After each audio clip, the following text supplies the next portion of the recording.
이 시간 말씀을 듣기 전에 잠시 기도할 텐데, 우리 그 내일 일은 난 몰라요 그 후렴구만 좀 몇 번 부를 텐데, 내일 일은 난 몰라요 그 후렴구만 1절, 2절, 3절 이렇게 부르고 같이 좀 기도할게요. 예.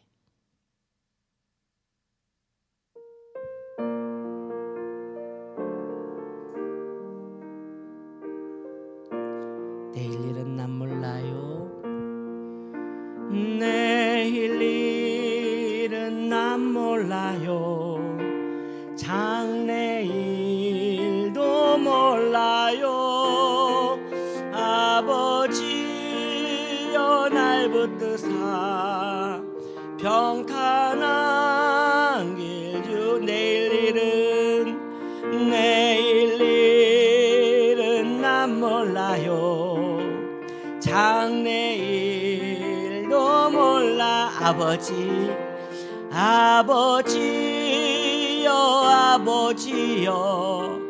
주신 소명 이루소서. 불과 같은 성령이여 내 맘에 항상 계셔. 천국 가는 그날까지 주여 지켜주옵소서. 이 시간 우리가 기도할 때에 이 나라와 이 민족을 위하여 기도하시고, 우리 치유나무교회에 영혼 섬길 수 있는 능력을 달라고, 그리고 또 말씀의 은혜 받기 위하여 우리 함께 주님의 이름 세워 불러 기도합시다. 주여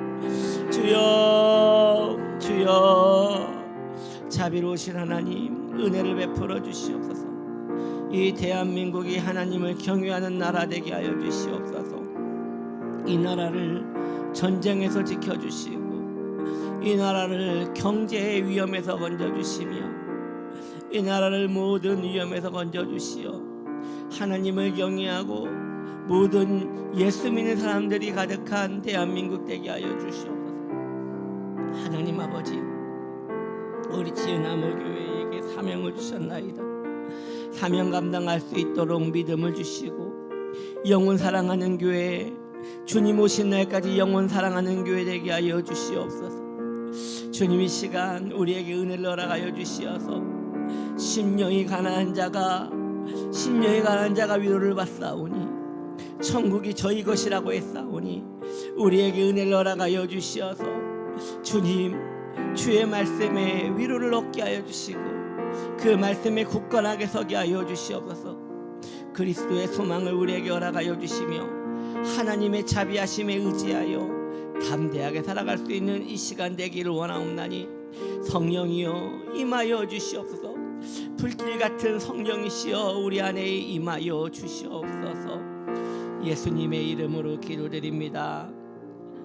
내일 일은 난 몰라요. 장래일도 몰라요.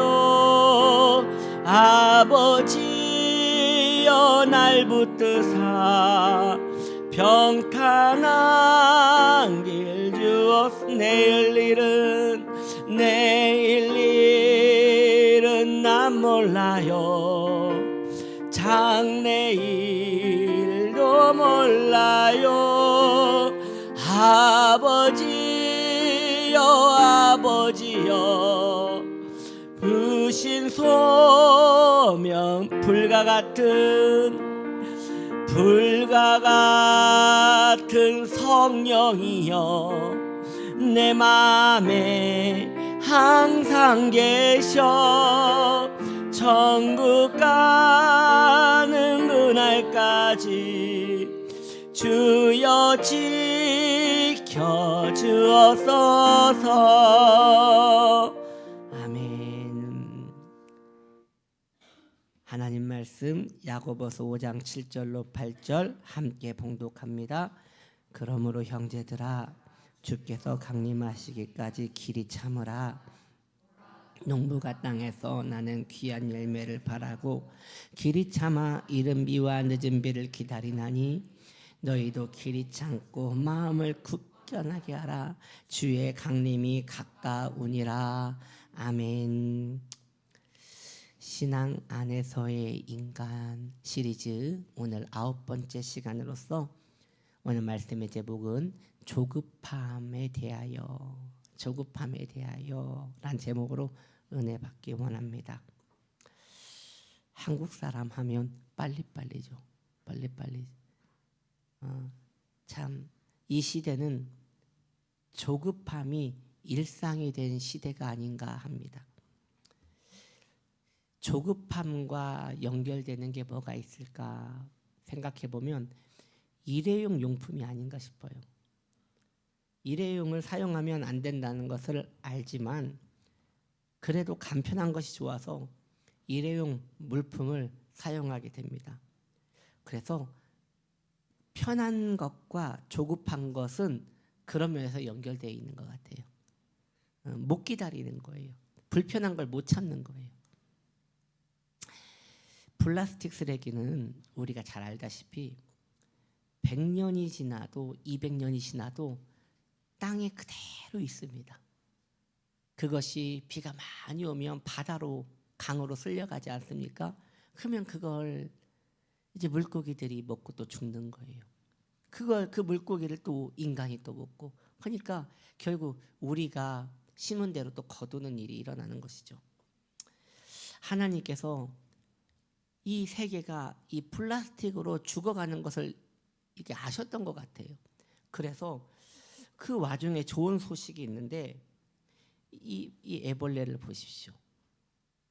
이 왁스웜이라는 애벌레인데요. 이 애벌레가 플라스틱을 먹어요. 이게 이 플라스틱을 먹는 애벌레가 있다는 걸 발견한 거예요. 얘가 이걸 왜 먹냐면 먹어서 집을 짓는 거예요. 집을 짓는데 그 집은 플라스틱이 아니라 또 천연 재료로 만들어지는 거예요. 이 안에서 새롭게 만들어진 거죠. 이쁘게 생기지 않았습니까? 제가 애벌레를 징그러워하는데 얘는 참 고마운 애 같아요. 그래서 요즘 그 연구진들이요, 이 불 붙어가지고요, 이 애벌레 안에 이 효소가 있어서 이 효소를 좀 개발을 해가지고 플라스틱에 뿌리면 자연적으로 녹아버리는 그걸 좀 개발하려고 굉장히 노력을 하고 있다고요. 이거 만들어질 것 같아요. 그렇게만 되면 그래도 플라스틱에 대한 그 많은 이 쓰레기들이 좀 정리가 되지 않을까라는 생각이 듭니다. 그래도 가능하다면 플라스틱은 안 사용하는 것이 좋죠. 일회용은 안 쓰는 게 좋죠. 또한 인간의 조급함은 휴대폰 사용에서도 발견되는 것 같아요. 우리 권사님들을 보면 휴대폰 그래도 꽤 쓰시거든요. 오래 쓰시거든요. 저는 그 7년도 쓰시는 분 봤어요. 예전에 우리 어머니는 10년도 쓰시더라고요. 휴대폰 바꿔드린다고 해도 계속 그것만 쓰신다고 하고 그래요. 그런데요, 한국 소비자 보건 조사에 의하면 한국 청소년의 휴대폰 교체 주기가 평균 1년 4개월이라고 합니다. 1년 4개월쯤 되면 애들이 조금만 느려져도 견디지를 못하는 거예요. 그래서 휴대폰을 다음 버전으로 계속 바꿔버리는 거예요. 그리고 전문가들은 지금 이 세대가 영상에 집중할 수 있는 평균 시간이 8초라고 합니다. 8초. 그래서 유튜브 쇼츠나 틱톡과 같은 짧은 영상 콘텐츠가 급부상하고 있는 이유가 지루함을 견디지 못하는 조급함 때문에 그렇다는 것이에요. 그래서 이 빠른 영상들을 계속 보는 거예요. 그래서 이 아이들이 이렇게 휴대폰 속에 빠져 사는 거예요. 그러니까 중독에 빠졌는데도 중독된지도 모르고 계속 그냥 보는 거죠. 잠깐 봤는데 1시간 지나 있고, 잠깐 봤는데 2시간 지나 있고, 이 1시간 동안에 정말 수백 편의 영상을 보는 거예요. 짧게. 그러한 쇼폰 콘텐츠가 아이들의 주의력과 정서 조절에 문제를 가져온다는 연구 결과가 나왔어요. 우리 교회 학교 학생들 그 쇼폰 보지 마세요. 왜 보지 말라고 하냐면 그 쇼폼이 뇌 발달에 부정적 영향을 주는 것인데 특히 단기 기억력이 떨어진다는 것이에요. MRI로 쇼폼에 자주 노출된 사람의 뇌를 찍어본 결과 감정을 담당하는 뇌의 부분과 인지를 담당하는 뇌의 부분이 기능을 제대로 하지 못한다는 걸 발견한 거예요. 그러니까 기억을 못해요. 그 사람이 뭘 보면 기억을 해야 하는데 계속 그 쇼폼에 빠져 있는 사람들은 방금 본 것도 잊어버리고 방금 본 것도 잊어버리고 옛날에는 그런 사람을 닭대가리라고 했는데 이게 기억을 못하는 거예요. 쇼폼을 계속 보면 우리 교회 학교 학생들 그 닭머리가 된단 말이죠. 그러니 이렇게 짧은 영상에 마음을 뺏기지 않기 바랍니다. 이제 이 시대는 조급해져서 인간의 뇌마저도 조급해지는 시대가 아닌가 싶습니다. 이처럼 오늘날 이 시대를 살고 있는 사람들은 너무도 분주하고 성질이 급하며 결과물을 빨리빨리 얻기를 원합니다. 이 문제는 신앙인들도 다르지 않은 것 같아요. 이 문제는 가벼운 일이 아닙니다. 왜냐? 신앙인의 조급함은 성경이 금하고 있는 것이기 때문입니다. 오늘 우리는 야고보 사도가 조급함에 대하여 우리에게 어떻게 말씀하시는지 배우고 그 말씀을 우리에게 적용해 보고자 합니다. 첫째로 야고보 사도는 우리에게 말합니다. 농부의 마음을 가져야 한다라고 말합니다. 농부는 자신의 의지만으로 농사를 지을 수 없습니다. 여러분 이 그림을 보십시오. 굉장히 한가로워 보이지 않습니까? 이 그림은 1853년 프랑스 화가 밀레의 원작 휴식하는 추수꾼을 네덜란드 화가 방고흐가 1889년에 자신의 화풍으로 재해석한 그림입니다. 그런 이유로 방고흐는 이 그림의 제목도 한낮의 휴식 애프터 밀레라고 붙였습니다. 그래서 이는 밀레의 메시지와 방고흐의 색채 감성을 담고 있는 작품이라 하겠습니다. 이 작품처럼 이 농부들이 지금 자고 있잖아요. 쉬고 있잖아요. 농부는 할 수 있는 일이 없으면 쉬어야 하는 거예요. 뭐 어떻게 하겠어요? 예를 들어서요. 비가 내려야 하는데 비가 내리지 않으면 어떻게 해야 돼요? 비를 내리게 해야 돼요? 아니요, 기다려야 돼요. 또 마음이 아무리 급해도 봄이 오기 전에 한겨울에는 씨를 뿌릴 수가 없어요. 그리고 씨앗을 땅에 심었다면 싹이 빨리 나오라고 구하지 못하고 기다려야 하는 거예요. 마음이 급해서 땅을 파보면 그 식물은 자라나지 못하는 것이에요. 그러므로 농부는 땅에 대하여 그리고 하늘에 대하여 기다림이 있어야 합니다. 농부는 때가 되면 자신의 뿌린 씨가 싹을 틔울 것을 믿습니다. 농부는 때가 되면 비가 내리고 식물이 열매를 맺을 것을 믿습니다. 믿기 때문에 또 기다리는 것이지요. 그의 믿음은 어쩌면 농부의 오랜 경험을 통해 그 때를 따라 살아가는 인생의 경륜에서 생겨난 것이라 하겠습니다. 신앙도 마찬가지입니다. 여러분, 기도를 심었다면 때가 되면 응답이 올 것입니다. 그런 의미에서 기도를 명확하게 해야 합니다. 기도가 애매하면 응답이 와도 알지 못하는 것이에요. 이처럼 우리 신앙생활도 농부의 생활과 같은 것입니다. 결국 뿌리고 거두는 것이지요. 거기에 조급함이 들어올 자리는 전혀 없는 것입니다. 가장 어리석은 인생은 제가 생각할 때 다른 이의 인생과 자신의 인생을 비교하는 사람입니다. 왜 저 사람의 곡식이 내 곡식보다 더 기름지고 풍성할까? 여러분, 이런 생각에 빠져들면 하나님이 무엇을 주셔도 만족하지 못하는 것이에요. 물론 적당한 자극은 성장에 도움이 될지 모르겠지만 결과물이 다른 이와 다르다고 하여 조급함을 내다보면 신앙의 평안은 사라져버리고 오죽 분주함과 불편함만 남게 되는 것입니다. 그래서 성도는 기다림으로 하나님이 주신 것을 자족하며 만족하며 살 수 있어야 하는 것입니다. 그게 안 되면 계속 뭔가에 쫓겨 살듯이 살다가 소멸해버리고 마는 것이에요. 농부는 다른 이의 곡물과 자신의 곡물을 비교하지 않습니다. 자신의 땅과 곡식을 사랑하며 살아가는 이들입니다. 성도들이요, 우리 치은한모 성도님들이요, 농부처럼 부지런히 씨를 뿌리십시오. 때가 되면 거둘 것입니다. 반대로 뿌리지도 않고 거두기를 원하는 사람은 악하고 게으른 사람입니다. 농부들은 오늘날 같이 이렇게 뜨거운 여름날에는 새벽 3시에도 일어나가지고 농장으로 나간다고 합니다. 신앙인들이 농부처럼 부지런하게 신앙생활을 한다면 그의 삶은 풍성하게 열매 맺을 것입니다. 반면 게을러서 별로 뿌린 것이 없어서 거둘 것이 없다면 그것은 참 안타까운 것이지요. 요즘 청년들이 그 저축을 안 한다고 해요. 왜냐하면 저축을 한다고 해서 그것이 목돈이 안 된다고 해서 요즘 청년들은 돈만 생기면 주식 아니면 코인을 하려고 합니다. 그래서 이걸로 나중에 한탕 해보겠다는 것이죠. 물론 주식이나 코인이 무조건 잘못됐다는 건 아닙니다. 합리적으로 정말 인내심을 가지고 길게 보고 한다면 가능할 수도 있겠죠. 그런데 마음가짐이 아니에요. 빨리 해서 빨리 얻으려는 그런 마음에는 하나님이 일하시지 않습니다. 신앙도 마찬가지예요. 뭔가 빨리 해서 빨리 얻으려고 이러한 마음은 하나님이 주시는 마음이 아니라는 것입니다. 반면 게을러서 별로 뿌린 것도 없어서 거둘 것이 없다면 그것은 참 안타까운 일인 것입니다. 그러니 특별히 하나님께 많이 심으십시오. 우리 하나님은 심는 대로 거두게 하시는 분이시니 기도를 심으시고 전도를 심으시고 충성을 심으시고 봉사를 심으시고 자신의 시간을 심으시고 재정을 심으십시오. 그리고 심었다면 이제 조급함을 버리고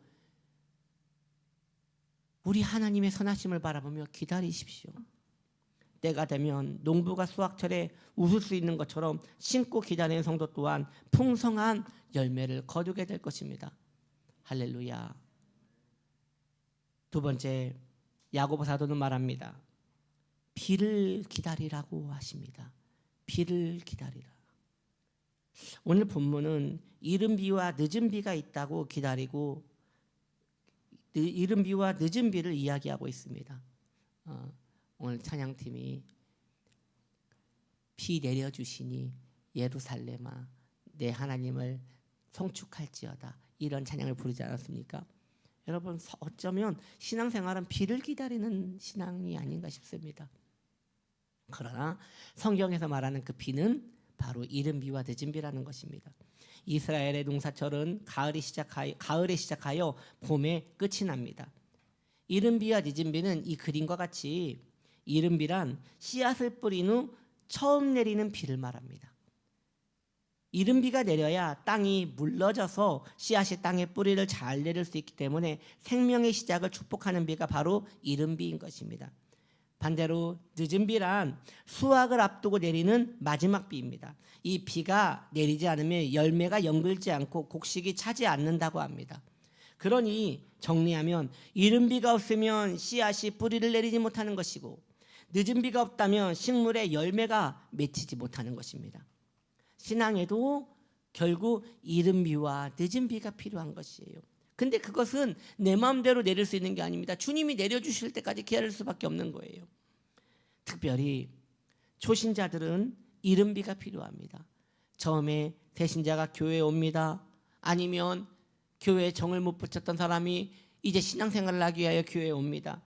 그 성도가 뿌리를 내릴 수 있도록 다른 성도님들이 기도와 친절이 그 이른 비 같이 필요한 것입니다. 기다려줘야 하는 것이에요. 새신자의 성숙함에 대하여 조급함을 내면 안 됩니다. 왜 저 사람은 지금 교회를 지금 얼만큼 많이 나왔는데 저렇게 변함이 없나 이런 생각은 하는 게 아니에요. 하나님께서 때가 되면 그에게 이른 비를 내려주셔야지 그가 뿌리를 내릴 수 있단 말이에요. 그런데 왜 이렇게 뿌리를 내리지 못하나 혹시 잘못된 거 아닌가 하고 계속 땅을 파보면 죽는 거예요. 여러분이요, 우리가 처음 신앙생활을 시작할 때 하나님께서 이른 비를 내려주셨기 때문에 뿌리를 내린 겁니다. 우리가 잘나서 우리가 열심히 있어서 뿌리를 내린 것이 아니라 하나님께서 은혜를 주셔서 뿌리를 내릴 수 있었던 것이에요. 하나님께서 우리 교회에 성숙한 성도를 두신 이유는 연약한 성도의 바람막이가 되어 그들이 뿌리를 잘 내릴 수 있도록 돕게 하시기 위함인 것입니다. 처음에는 아멘도 잘 못하고 그 쭈삣쭈삣하던 사람이 서서히 시간이 지나면서 찬양도 따라 부르고 한 번씩 손을 올리기도 하고 설교 들을 때 눈을 반짝거리며 아멘이라고 하는 그런 은혜 받는 모습으로 서서히 변해가는 것이에요. 이처럼 신앙에는 이런 이른비와 같은 시간이 필요한 것입니다. 또한 늦은 비도 필요합니다. 신앙생활을 오래 하신 분들은 환경에 어려움이 찾아올 때 낙심에 빠질 수 있습니다. 여러분, 성령 충만하면 형통해집니까? 안 그렇더라고요. 성령 충만해도 아플 수 있고요. 성령 충만해도 사기당할 수 있고요. 성령 충만해도 교통사고 날 수 있고요. 성령 충만해도 정말 환경에 너무 고통스러운 일들이 찾아올 수 있는 것입니다.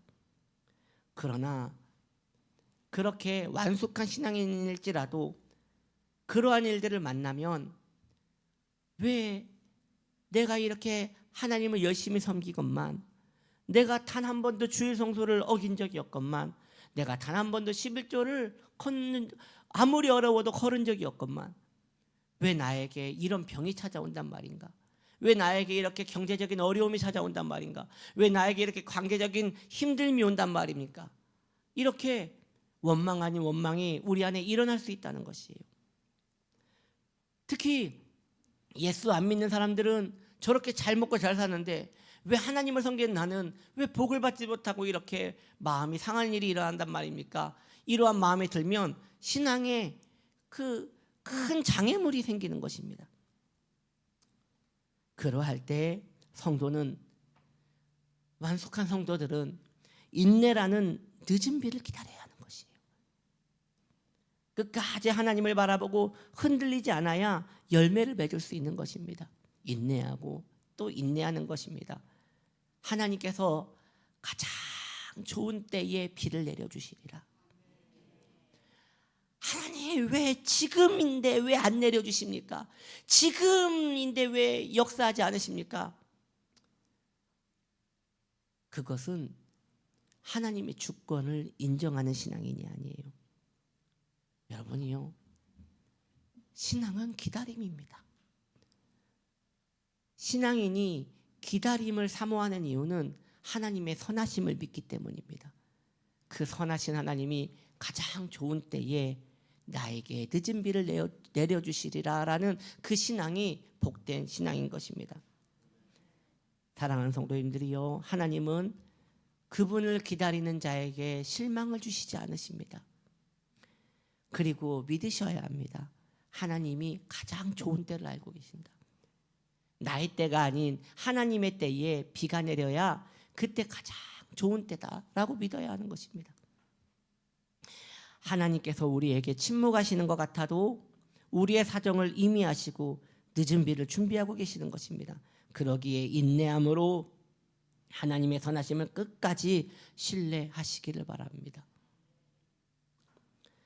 기다리다 한숨을 푹 쉬면서 언제까지 기다려야 합니까? 이렇게 탄식이 나올 때도 있어요.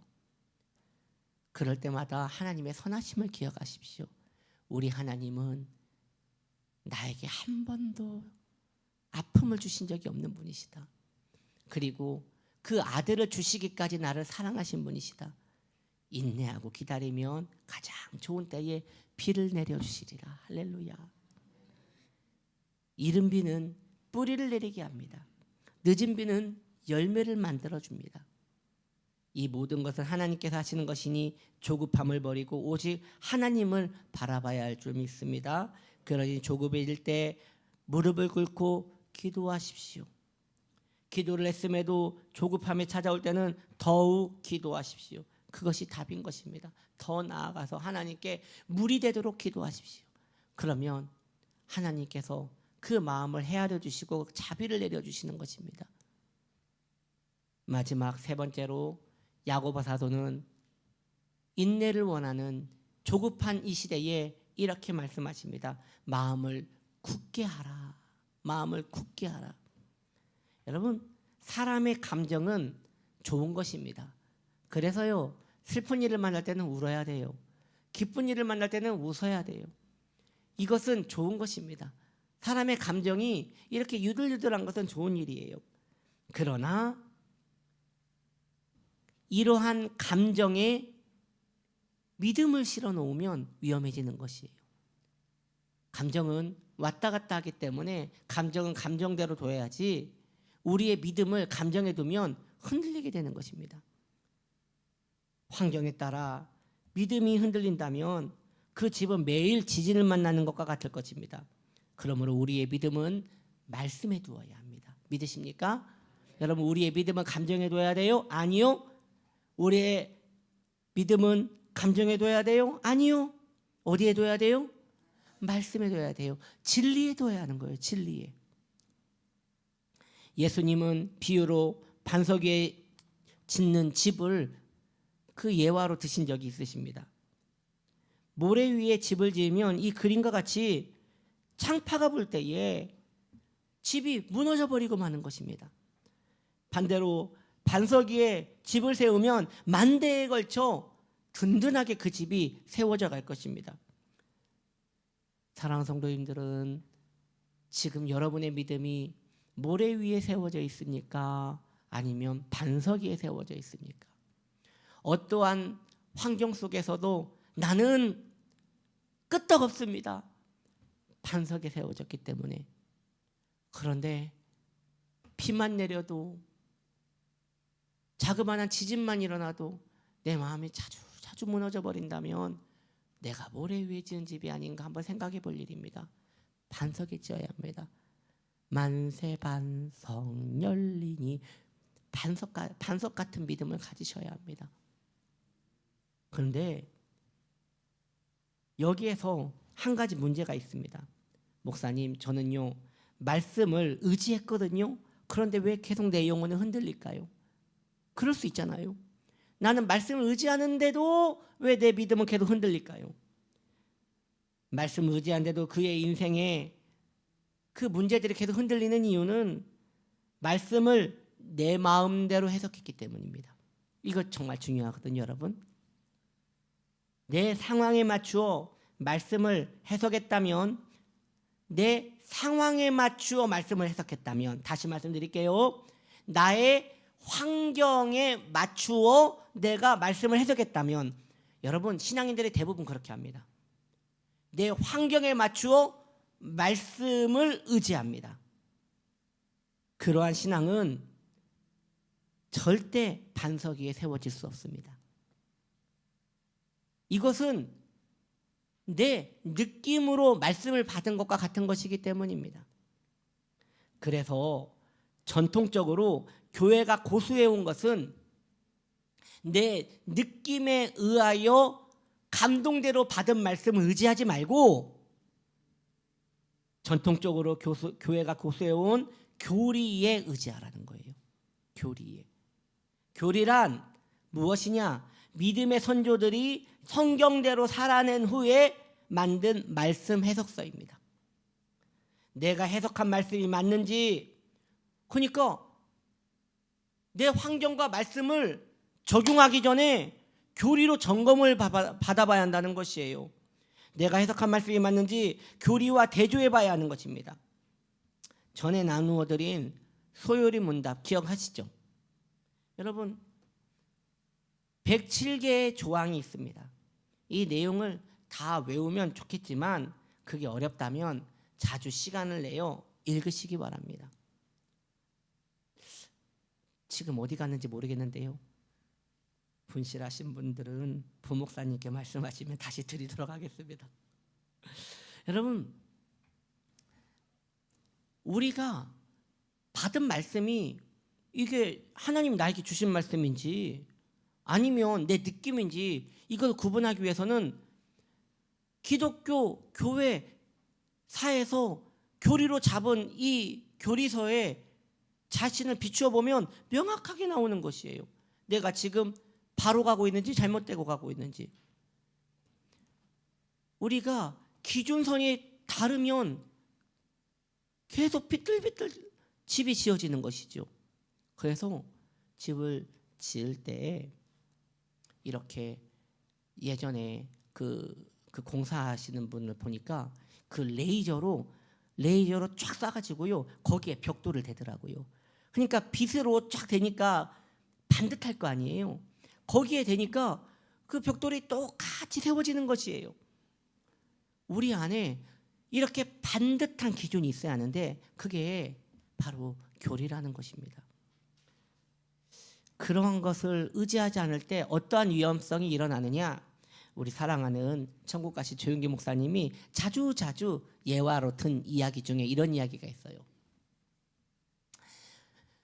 그 성도님들이 교회를 가려고 하는데 큰 홍수가 나가지고요 교회 가는 길이 그 물에 잠겨버린 거예요. 그리고 막 물살이 막 내려오는 거예요. 그래서 성도님들이 그 교회를 가야 하는데 하고 발을 동동동 구르고 있는데 그 중에 성령이 충만한 성도님 한 분이 기도를 한 거예요. 거기서 무릎을 딱 꿇고 하나님 저는 여기를 건너가야겠는데 어떻게 합니까? 하나님께서 말씀을 주셨대요. 무슨 말씀을 줬느냐? 베드로가 모르 위를 걷는 그 말씀을 받은 거예요. 그래서요 하나님 저에게 주신 말씀을 내가 믿습니다 하고 담대하게 오른발을 탁 디뎠는데 그 물살에 확 쓸려서 가버렸대요. 죽었대요. 여러분 잘못된 믿음이에요. 근데 감정을 그 말씀에 의지한 거예요. 안 돼요. 하나님 주신 말씀에 의지해야 하는 거예요. 굳세게 신앙생활을 하기 위해서는 단단한 말씀에 뿌리를 내려야 합니다. 이럴 때는 저렇게, 저럴 때는 이렇게 자주 바뀌는 말씀이라면 그걸 어떻게 의지하겠습니까? 한결같이 흔들리지 않는 그 말씀에 의지해야지 우리가 반석같이 나아갈 수 있는 거 아니겠습니까? 그러기 위해서는 겸손하게 말씀을 묵상하고 말씀을 이용하려고 하는 것이 아니라 말씀의 다스림을 받고자 하는 마음으로 성경을 읽어야 하는 것입니다. 이게 중요한 것이에요. 말씀이 육신이 되신 분이 바로 예수 그리스도입니다. 우리는 그러므로 성경을 읽을 때 혹은 성경을 묵상할 때 이 말씀이 하나님이라고 생각하며 경외하는 마음으로 말씀을 읽어야 할 것입니다. 교만한 사람들은 말씀을 자신의 입맛에 맞게 적용합니다. 이것은 나쁘게 적용되는 것이에요. 자신의 삶이 말씀 앞에서 분별되어 자신의 삶이 바뀌어야 할 것인데 말씀을 조리하여 자신에게 적용하는 것은 마음이 조급하여 말씀의 의미까지 바꾸는 부정적인 말씀 적용인 것입니다. 그래서 한때 여러분 큐티가 참 좋은 거거든요. 이제 그걸 묵상이라고 하잖아요. 묵상은 참 좋은 것인데 한때 교회에서 큐티를 하지 말자는 운동도 있었어요. 왜냐하면 교리에 약한 성도들이 큐티를 하면서 그 말씀을 자기 환경에 계속 적용을 하는 거예요. 그래서 엉뚱하게 적용을 해서 성경이 말하고자 하는 의미가 아닌 다른 의미로 자기가 계속 위로를 받는 것이에요. 그래서 한때 교계에서는 큐티가 오히려 성도들에게 즉 반듯하게 말씀에 서 있지 않는 성도들이 큐티를 하면 위험할 수도 있겠다라는 그러한 이야기도 있었어요. 근데 요즘은 그 큐티지가 참 잘 나와요. 그래서 큐티 안에 그 해설서가 교리에 입각해서 나와 있거든요. 저도 지금 그 큐티를 하고 있는데 굉장히 잘 나와 있습니다. 그래서 그 해설서를 읽으며 그 큐티를 하면 참 좋을 것 같아요. 여튼 이 말씀을 듣고 여러분 중에 이러한 생각을 하시는 분도 있을 것 같아요. 목사님, 무엇이 하나님의 말씀인지 잘 모르겠습니다. 혼란스럽습니다. 나는 이 말씀을 나의 환경에 대한 응답으로 받았는데 그 말씀이 나를 위한 말씀이 아니란 말입니까? 여러분, 말씀을 받았다는 분들 중에 위험에 빠지시는 분들의 특징이 여러분 좀 잘 들으셔야 돼요. 기도를 하다가 말씀을 받았는데 환상으로, 음성으로, 이미지로 받은 분들이에요. 제가 아는 성도님이요, 너무 환경이 힘들었어요. 그 사업이 잘 나가시던 분이었는데 사업이 한순간에 이렇게 무너져 버렸어요. 그분이 기도원에 가서 하나님께 하나님 살려달라고 기도를 한 거예요. 정말 그 남자분인데 진짜 열심히 하셨어요. 새벽에도 나오고 낮에도 나오고 교회를, 그러니까 지금 사업이 망했으니까 할 게 없으니까 정말 교회를 계속 나오셨어요. 그래서 정말 신앙생활 정말 열심히 하셨거든요. 근데 어느 날 저에게 와서는 하나님께서 응답을 주셨대요. 하나님께서 응답을 주셨대요. 그래서 제가 어떻게 응답을 받았냐고 했더니 기도하는 가운데 하나님께서 환상을 열어주셨대요. 그래서 뭘 받느냐고 했더니 하나님께서 한 산을 보여주셨고 지도를 보여주셨대요. 굉장히 구체적이죠. 지도를 보여주시고 그 지도에 있는 산을 보여주셨대요. 그 다음에 말씀하셨대요.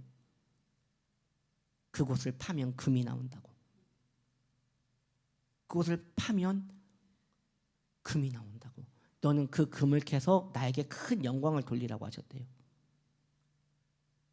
그분이요, 여러분, 그때부터 성경을 읽으면 다 땅 파라는 말씀밖에 안 보여요. 무슨 말씀을 읽어도 다 땅 파라는 말씀밖에 안 보여요. 너는 강하고 담대하라. 땅 파라는 말씀이구나. 너는 겸손하여 나 앞에 나와라. 땅 파라는 말씀이구나. 너는 회개하라. 땅 파라는 말씀이구나. 온통 마음이 자기 환경에 맞춰져 있기 때문에 땅 파라는 말씀밖에 안 보이는 거예요. 여러분이요, 그 땅 파는 게요, 돈이 많이 든답니다. 돈이 많이 든대요. 그 몇 천만 원 든대요. 근데 그분이요, 그것을 많은 사람들한테 이야기를 했어요. 그리고 투자를 받았어요. 금 나오면 나눠준다고. 그것도 투자를 하신 분들이 있었어요. 그래서 돈이 모였습니다. 그 돈이. 그래가지고 굴착기로 땅을 팠습니다. 안 나왔어요. 안 나왔어요. 그러면 내가 헛된 것에 빠졌구나, 회개해야 하잖아요. 그 다음에 그분이 뭐라고 하는지 아십니까? 더 깊은 곳에 있대요. 더 깊은 곳에 있대요. 여러분, 자기 느낌, 자기 소원, 이런 것에 말씀을 의지하면요, 답이 없어요. 왜? 하나님 말씀하신 게 아니기 때문에. 근데 그 사람은 그걸 끝까지 믿어요. 끝까지. 그분 지금 도망 다니고 있어요. 본의 아니게 사기꾼 같이 되셔가지고. 근데 그분은 의심하지 않아요. 지금도 하나님께서 분명 그 말씀 주셨는데 사람들이 믿음이 없어서 그걸 보지 못한다고 말을 해요. 아니요, 하나님은 그분한테 그거 얘기하신 적 없어요. 본인이 간절하여 헛것을 본 것이죠. 여러분, 목이 많이 갈증이 나면요, 사람이 신기루를 봅니다. 목이 너무 간절하면, 목마름이 너무 끝까지 가면요, 오아시스가 보입니다. 근데 그거 사막에서 가서 그거 파다가 목말라서 죽는데요. 실제로 역사 가운데 한 부대가 전부 모래를 한 주먹씩 입에 물고 죽은 사건들이 있었어요. 실제로 물이라고 생각한 거예요. 죽을 때까지. 말씀 그대로 받지 않으면, 말씀을 경외함으로 받지 않으면 신기루에 빠지고 마는 것이. 그러면 목사님 어떻게 분별하면 돼요? 여러분, 환상이 나쁘다는 게 아니에요. 하나님의 음성이 잘못됐다는 게 아니에요. 기도 많이 하면요, 들을 수 있어요. 기도 많이 하면요, 하나님께 은혜를 주시면 환상도 볼 수 있어요. 꿈도 꿀 수 있어요. 전 그걸 부인하는 게 아니에요. 근데 분별해야 한다는 거예요. 이게 하나님으로부터 왔는지 그 분별하는 방법을 알려드릴게요. 두 가지예요. 하나님께로부터 온 말씀은 나를 회개하게 만듭니다. 나를 회개하게 만듭니다. 그리고 두 번째, 예배를 사랑하게 만듭니다. 하나님께 받았다고 하면서 회개와 예배는 없이 흥분감만 있어. 흥분감만. 그것은 하나님 주신 거 아니에요. 자기가 만들어낸 신기루예요. 하나님께로부터 받은 말씀은 회개하게 만들고 그 사람을 예배를 사모하게 만들어서 심령을 가난하게 만드는 것입니다.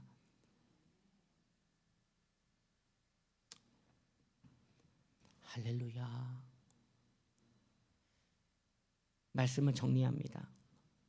조급함이 가득한 이 세상입니다. 성도도 마음이 조급하여 하나님보다 앞서 나갈 수 있습니다. 농부의 마음을 가지십시오. 일단 심어야 합니다.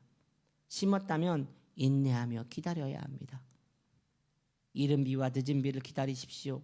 하나님의 때에 뿌리가 내려지고 열매를 맺게 되는 것입니다. 또한 진리 위에 믿음을 세우십시오. 감정에 자신을 세우면 비바람이 불 때에 모두 다 쓸려가고 말 것입니다. 가난한 마음을 가지고 하나님 경외하는 마음으로 그 신앙의 마음을 쏟으시기 바랍니다. 세상의 소망이 끊어졌어도 그리스도를 의지한 자는 견고하게 서갈 것입니다. 할렐루야. 우리 찬양팀 나오시고요. 우리 비를 내려주소서. 예루살렘아, 이 찬양 같이 부르기 바랍니다. 여러분, 결국 신앙은 때를 기다리는 것입니다. 주님의 비를 기다리는 것이에요. 그런데요, 땅이 딱딱하면 비가 내리는데 무슨 역사가 있겠습니까? 우리의 마음이 부드러워야 합니다. 그래서 성경은 말합니다. 심령이 가난한 자는 복이 있나니 천국이 저희 것이다. 하나님께서 그 좋은 천국을 주시고 싶어도 마음이 딱딱하면 주실 수 없는 거예요. 주님, 내게 비를 내려 주시옵소서. 내게 비를 내려 주시옵소서. 하나님의 때를 기다리게 하여 주옵소서. 조급함을 버리고 긍휼을 기다리게 하옵소서. 우리 함께 찬양합시다.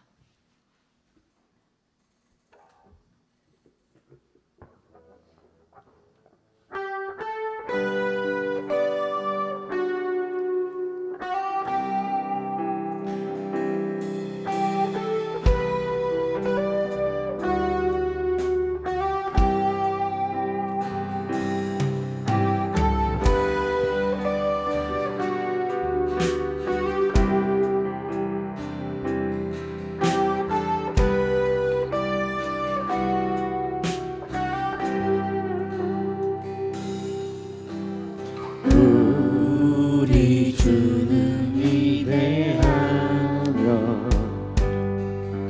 능력이 많으시도다.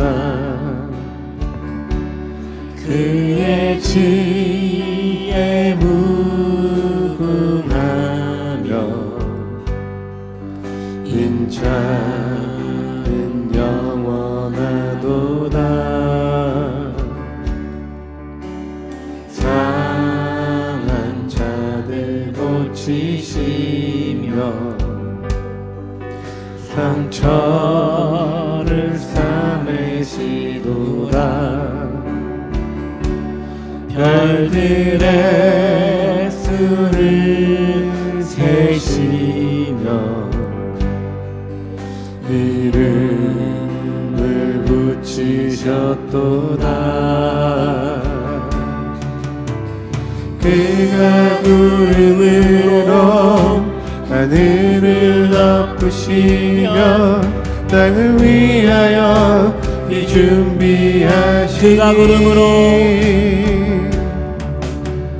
그가 구름으로 하늘을 덮으시며 땅을 위하여 비 준비하시니 주님 피를 내려주셔서 고백합시다. 예루살렘아 여호와를 찬송할지어다. 내 하나님을 감사함으로 그 앞에 나가며 주임제 앞에 경배 그가 구름으로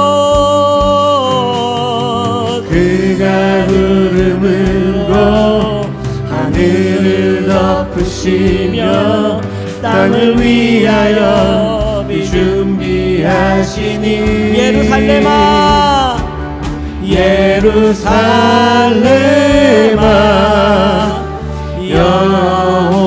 여호와를 찬송할지어다 내 하나님을 감사함으로 그 앞에 나가며 주임제 앞에 경배 하나님, 내가 기다리겠습니다. 나에게 비를 내려주시옵소서. 내가 주님의 은혜를 사모하며 주님의 선하심을 기다립니다. 내게 은혜를 베풀어 주시옵소서. 열매 맺는 신앙 되게 하옵소서. 우리 함께 주님의 이름 머물러 기도합시다. 주여. 하나님 아버지, 사랑하는 우리 성도님들이 주님의 때를 기다리며 인내하며 믿음을 키워나가게 하여 주시옵소서.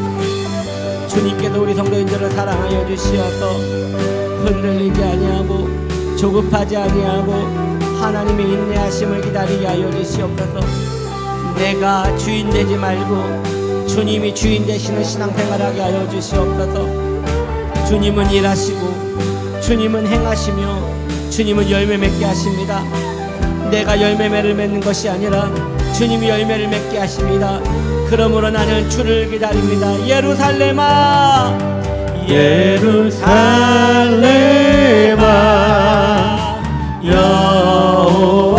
여호와를 찬송할지어다 내 하나님을 감사함으로 그 앞에 나가며 주임제 앞에 경배 그가 구름으로 하늘을 덮으시며 땅을 위하여 준비하시니 그가 구름으로 하늘을 덮으시며 땅을 위하여 준비하시니 예루살렘아 여호와를 찬송할지어다 내 하나님을 감사함으로 그 앞에 나가며 주임제 앞에 경배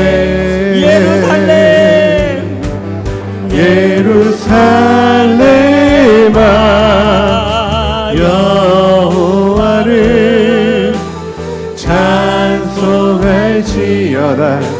내 하나님을 감사함으로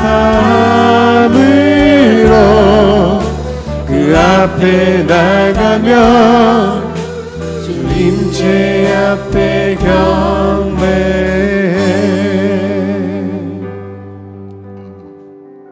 이 시간 드려진 예물을 위하여 축복 기도하며 신여 기도합니다. 하나님, 믿음으로 예물을 드렸나이다.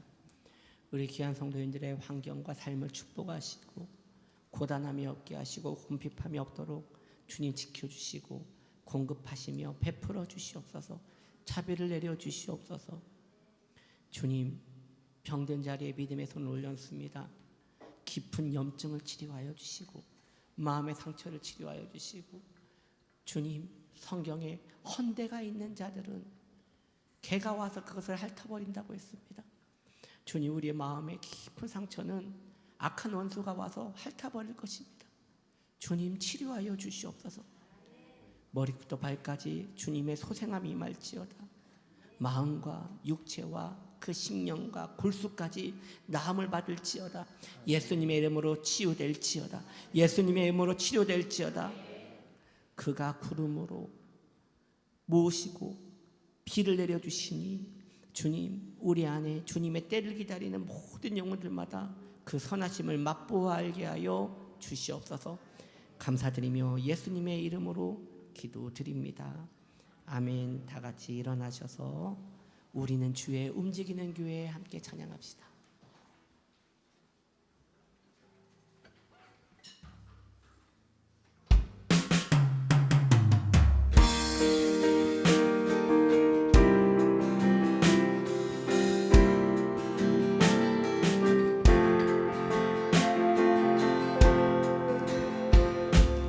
우리는 주의 움직이는 교회, 이곳은 주님을 위한 자리. 내가 기도하는 모든 땅 위에서 하나님 예배받을 그날을 고대하네. 나의 노래로 주님의 성전을 지으리. 높임을 받으소서. 이스라엘의 찬송 중 거하신 주님은 거룩하십니다.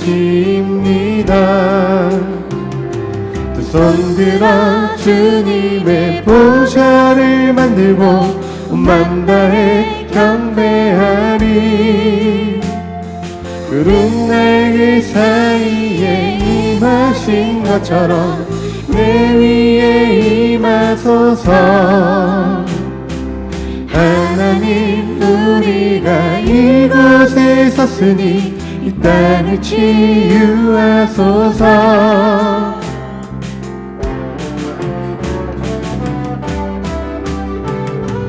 하나님, 우리가 이곳에 섰으니 이 땅을 치유하소서.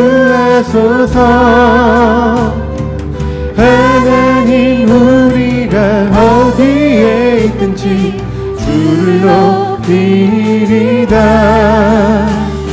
열방들아 주님을 송축할지어다. 그 발 아래 입맞추라. 영원한 통치자 주 예수 그리스도 내 위에 위하신 왕.